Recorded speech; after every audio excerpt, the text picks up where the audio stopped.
Tim Fakta hari ini mendapat kesempatan juga untuk menemui dan juga mewawancarai pihak keluarga dari tersangka. Kita akan dengar secara langsung apa yang mereka lihat dan mereka terima informasinya pada saat kejadian pada malam tanggal 12 Januari 2024. Kita temukan faktanya. Saya saat ini sudah berada bersama dengan Pak Abdurrahman. Pak Abdurrahman ini adalah kakak dari Hasan dan juga Wardi, tersangka dari peristiwa Carok kemarin. Saya mau tahu, pertama kali Pak Abdurrahman dengar kasus atau ceritanya Hasan sama Wardi ini gimana, Pak Abdurrahman? Waduh, kaget bukan main, Mbak. Kaget, apalagi kejadiannya itu sama saya yang pernah kenal sebelumnya. Sama si korban, iya, sama-sama baik, kenal gitu. Jadi itu kan kejadiannya tanggal 12 ya Pak ya, udah kurang lebih 1 minggu yang lalu. Pak Abdurrahman ini taunya sekitar jam berapa? Ya taunya waktu habis kejadian. Sekitar jam berapa, ingat? Kira-kira ya sebelum Isya jam 6:30. Itu kejadiannya? Iya. Nah setelah itu Pak Abdurrahman langsung menemui Hasan? Iya, setelah itu dia telepon saya, ketemuan di tempat di luar sana, berdua. Ketemuannya di mana Pak? Bukan di TKP berarti ya? Oh bukan. Di mana Pak Abdurrahman? Di kebun dekat rumah. Oh di kebun. Kenapa katanya Pak harus ke kebun itu? Ya untuk menghindar katanya. Menghindar dari, ya itulah kan takut. Pertama kali ketemu Hasan sama Wardi ini gimana kondisinya Pak? Kondisi mereka ya gemeteran. Mereka gemeter? Iya, kenapa kamu lakukan itu, Dik? Saya bilang. Pak Abdurrahman sempat nanya gitu ya? Ya saya tidak kuat dipukul katanya. Yang bilang gitu, Hasan? Kamu salah apa sama dia? Kata saya tidak salah punya salah apa-apa. Saya cuma negor. Bilangnya mau kemana kak? Pas nanya, dia turun dari sepedanya mukul, maki-maki, mukul. Sampai katanya si Hasan. Ya pokoknya yang ada di situ ceritanya. Cuman kenapa kamu lakukan itu, Dik? Saya tidak kuat, saya dipukul, bilangnya gitu. Setelah tahu kondisi langsung, ketemunya tuh malam-malam di kebun, habis dengar berita yang pastinya saya bayangkan kaget juga pasti dari Pak Abdurrahman. Yang terlintas di benak, di pikirannya Pak Abdurrahman waktu itu apa Pak? Takut, gimana campur aduk ya. Apalagi itu yang si korban itu saling kenal, ya memang saling kenal bertatap muka biasa lewat. Oh, ketemu langsung sama Pak Abdurrahman ya?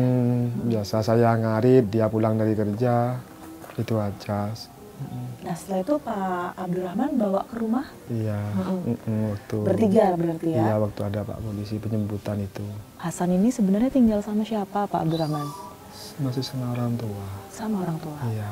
Nah setelah dibawa ke rumah Pak, dari yang kebun tadi ya, ini kan berarti Pak Abdurrahman sempat ketemu sama keluarganya Hasan ya? Sama ibu. Sama istrinya juga, sama anak-anaknya, sama ibu juga. Ini gimana kondisi mereka Pak waktu malam itu? Waduh, nangis, apalagi istrinya. Nggak usah dibayangkan. Istrinya tuh nangis, ya ibu nangis semua, belum udah sepuh.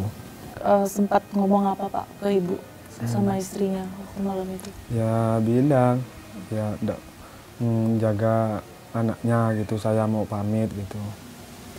Ya titip anaknya, cuman bilang gitu. Waktu mau keluar rumah, Hasan terpaksa sama Wardi ya waktu itu ya? Iya. Hasan sama Wardi terpaksa harus meninggalkan rumah malam itu Pak. Apa yang disampaikan Pak selain pesan-pesan yang tadi? Mungkin ke istrinya, mungkin ke Pak Abdurrahman, ke ibu juga. Ya bilang, tolong kasih makan anak saya sama bilangnya ke saya, jaga, disuruh ngaji. Kalau dari Pak Abdurrahman sendiri sempat nyangka nggak sih Hasan akan melakukan hal ini? Nggak nyangka sama sekali, Mbak. Kenapa nggak nyangka, Pak? Ya bukan tipe orangnya gitu, tapi orangnya memang pendiam. Pendiam. Iya, nggak banyak omong sama sekali. Mungkin dia itu karena dipukul mungkin, yang nggak nerima itu. Orangnya pendiam, nggak ada masalah. Memang orangnya itu pendiam, jarang ngomong. Kondisinya sekarang gimana, Pak? Ibu sama istri dari Pak Hasan ini? Ya masih masih nggak nerima sebenarnya. Nggak percaya ya? Masih nggak percaya, masih shock. Apalagi istrinya sering nangis.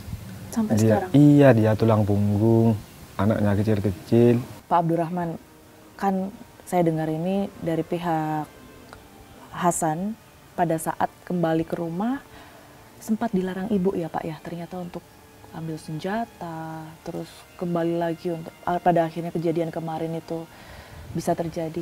Itu gimana sih Pak? Ibu memang sempat ngelarang ya? Iya, melarang. Tapi bilangnya si adik saya itu, saya ndak kuat Bu, saya dipukul. Saya ndak kuat Bu, saya dipukul, bilang gitu. Mungkin itu yang Hasan yang ndak nerima. Kalau dari Pak Abdurrahman mungkin ada yang ingin disampaikan Pak ke pihak korban dan juga pesannya apa setelah kejadian ini mungkin untuk keluarga yang ditinggalkan? Saya mewakili keluarga besar saya, adik saya mohon maaf, 1000 maaf. Mungkin ini udah terlanjur, jadi ke depannya mudah-mudahan selamat semua.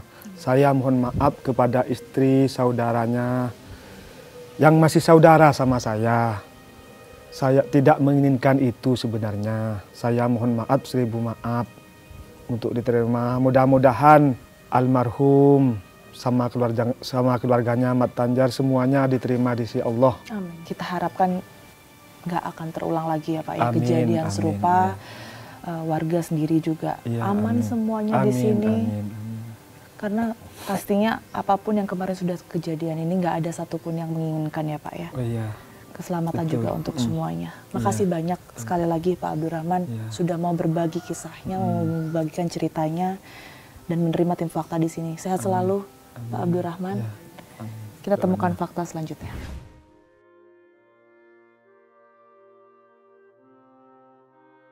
Kalau kita berbicara mengenai apa yang terjadi kemarin Pak, peristiwa caroknya gitu ya. Kalau di desa atau mungkin kita bicara skup lebih besar sendiri di Madura, ini masih sering Pak Bun?